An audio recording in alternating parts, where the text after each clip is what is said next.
বন্ধুরা, আশা করি তোমরা সবাই খুব ভালো আছো। এখন বর্ষার সিজনে প্রচুর পরিমাণে তাল পাওয়া যাচ্ছে, তাই ভাবলাম আজকের একটু তালের বড়া বানাই।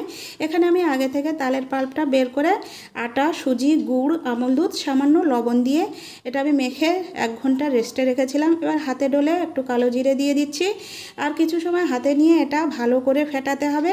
যত ফেটাবে তালের বড়াগুলো কিন্তু খুবই ভালোভাবে একদম ফুলে উঠবে, নরম তুলতুলে আর জালিদার হবে। তেল গরম হয়ে গেলে বড়াগুলো এর মধ্যে দিয়ে দেবো। এবার লাল লাল করে ভেজে তুলে নিতে হবে। দেখো কি সুন্দর লেডিকেনির মতো দেখাচ্ছে। তোমরা কারা কারা এরকম তালের বড়া খেতে পছন্দ করো অবশ্যই কমেন্ট করে জানাবে। এখানে আমি কিন্তু কোনো খাওয়া সোডা ব্যবহার করিনি। তালের বড়াগুলো সব ভাজা হয়ে গেছে।